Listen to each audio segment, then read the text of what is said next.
back again to Jersey Air, right? We have the Haitian gang leader, alleged cannibal, and they were saying that they were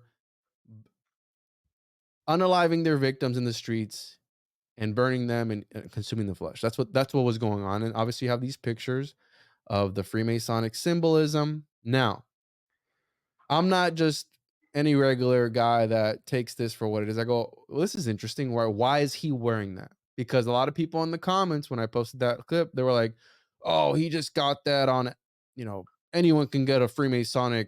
He's a pseudo Freemason. Is he? Is he a pseudo Freemason? Because Wrong. wrong, according to the history. This is history, okay? Now I know that a lot of people don't like mainstream history, but according to mainstream history, almost all almost all Freemasonic revolutionaries, or I'm sorry, Haitian revolutionaries were Freemasons. One of the first guys, this Francois Dominique Toussaint Louverture, and that took me forever to freaking say, was a former slave who led the revolutionary forces against the French. He himself, again, they said that he was a Freemason because of this is him right here, because of these three dots. Now, the three dots represent the Trinity and the The 3 lines. steps of masonry, the 3 degrees. Yes. So this is him. Now, this is where it gets controversial because in the late 18th century, when the French were occupying Haiti, French Freemasonry came forth, and some of the oldest Freemasonic lodges are in Haiti from the 1700s. And when the slave owners were having relations with their slaves, those children were mixed children and they had luxuries that other children would not have, including being able to enter Freemasonry. And because of that is why historians believe that there is a there is Freemasonic influence on voodoo. Okay, and now that's very controversial because people are gonna right off the bat, people are gonna be like, no, right? The white man didn't teach us this. Like we knew all this stuff already. This is coming from Africa and voodoo and all this stuff. Which again, I'm just pointing and looking at the history. Okay, Faustin Soloque, which was another Haitian politician, military commander, and an emperor of Haiti, was a Freemason and an enthusiast of voodoo. His entire staff, bro, were high priests and male witches at his residence in Port-au-Prince. Now, this is the guy here, and this is the confirmation of him being a 33rd degree Freemason in France. This is him, and this is his sword, bro. So they have his sword, and if you look closely, it's engraved with Freemasonic symbolism. This is There's the that sword. double X. Yeah, this was the sword that was given to him. You got the eagle. You got. I think Yeah, the there's a. lion, ox, and There you go, right there. wow. So this is history. Okay, this is a sword Oh, that that's they not even have. a double X, but it's the Freemasonic compass, but it's interesting that when you zoom out the Freemasonic compass, it looks like 2 X's. Yeah, X marks the spot, right? Wow. So Wonder how much that sword runs for. I don't know. It was the first ever. He had a whole regalia and everything. Okay, so this is where it gets controversial because this is how I was mentioning earlier. The influence of French Freemasonry in Voodoo can be seen, bro. Here we go. So we have the Masonic, the main Voodoo god. I think his name is Baudet. I could be getting that wrong. Let me look it up here. Main Voodoo deity. Shambhala? No, no, Dambala is one of them. So Bonde Well, that's is what Chucky says. He says Bonde yes. Due Dembala. Here he is, Grand Mater, which is Grand Met, which means the great creator or the great architect, right? Of the which that's a whole thing in Freemasonry. You have the great architect of Right. the universe, right? So the Holy great architect of the universe. So you see that Freemasonic influence there, and it's in the interesting. iconography, bro. Okay, it's in the see here you have the again Freemasonic, the G, and oh, that's just one example. Okay, well here are some of their sigils that they use, and this is from a Freemasonry and Voodoo by Clay Robinson at the University of Florida, a paper that he did on the whole entire thing. If you want to check that out, that's my source for that. And he Wow. breaks it down. Some of the main sigils that they use for the invocation of certain deities are based off of Freemasonic symbolism.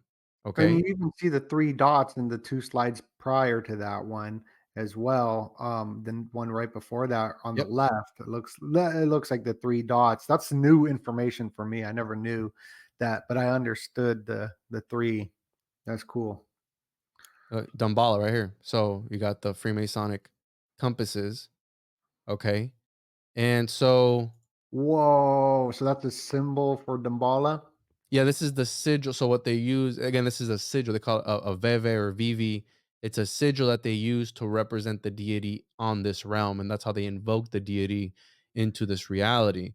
Bro, So so voodoo, the go ahead. new Chuck, I'm a huge Child's Play Chucky fan, and the new Chucky, he has to do a sacrifice for Damballa, so he goes to the White House, right? The White House is the Leinster House, it's the Templar House, it's you know, the Freemasonic house, uh, and he has to do a sacrifice at the White House, so Damballa will grant him life because he's starting to age. Chucky doll is starting to Mhm. age because of Christian magic. That's what the show says. That's why Dumbala's mad at him. So that's the reason why I know that word. So when I watch this show, I'm gonna see if they even have this symbol in it. Yeah, bro. I mean, and again, I've looked at this sigil before. I've done an episode on zombies, and I didn't make the connections until I started making I'm like, okay, what do Freemasons have anything to do with voodoo? Okay, and so the rabbit hole gets deeper because as I was going through this research for this minute and a half clip, by the way, for my video guy, he's like, hey, make a clip. We're gonna try out this new format.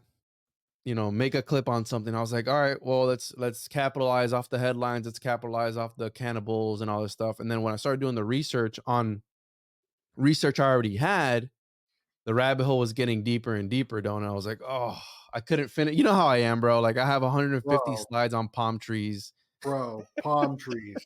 I got some palm tree stuff to show because the Haiti flag symbol is a palm tree, and they're all going to Florida, Yes. which is a palm tree as well. So So here, let's continue here. So the Damballa, which is their snake deity, their et cetera, et cetera. Obviously, Freemasonic compass right there, yeah. compass, right? I mean, that's again, don't people are probably gonna get. I mean, not this is for the Patreons, but so I said, okay, this is really weird.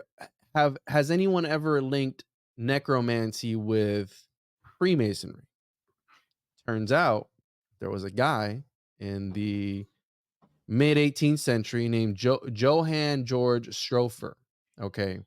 And he was a German charlatan, independent Freemason, and necromancer. This dude was performing Masonic necromantic sessions, bro, in which he would conjure ghosts and spirits.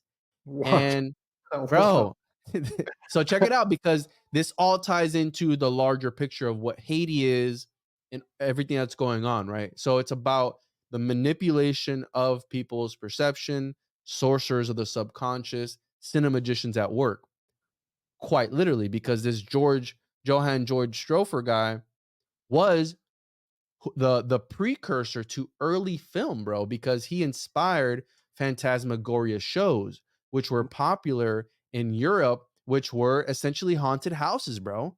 This was the first ever haunted house experience. So people would go to this dude's shows. Now, if he was actually conjuring spirits or not, we don't know. But what's interesting is that he would tell people, you need to come sleep deprived. You need to fast. So you're hungry and you're gonna have an experience. Some people said that he would drug the salads so people would have so they don't know if they were actually experiencing something or not. Okay. And this is the precursor to film. And what some people say why we have haunted houses. So think about Hollywood, the horror nights, and any haunted house experience that you go to comes from phantasmagoria, which is the use of magic lanterns and projections. But this is one of the first forms of multimedia, aka movies. Okay, from this guy, mind you, what do we have in Haiti? Well, we have necromantic voodoo, because part of voodoo is not only the chemical aspect, but also the black magic aspect of it. And then we have the multimedia, the first ever book on zombies, came from Haiti, the first ever movie on zombies, which was inspired from the book on zombies in Haiti. Again, inspired the first movie, bro, in 1932. So we have this connection between a Freemasonic, necromantic guy, right? Inspiring the movies that we know today, right? So here I was talking about the Magic Island, and a zombie is a mythological undead corporeal revenant created through the reanimation of a corpse. Again, either through the uses of substances or through the use of magic. Okay, and here it inspired 1932, and the movie is about a young woman's transformation to a zombie at the hands of an evil voodoo master. So I thought it was interesting that all this is popping off, and then we have this guy popping into scene, which would fall in line with, right, every revolutionary needs to be a Freemason. He stepped into power when the other guy stepped down. Okay. So, and according to the legends, right? So some sources claim that Masonry was so integral to Haitian culture and leadership that any president of the country who was not a Mason prior to office was ordained on the occasion. So, was he ordained on the occasion because he stepped into power? I mean, that's the latest we got, that they're stepping into power. And now, another interesting connection was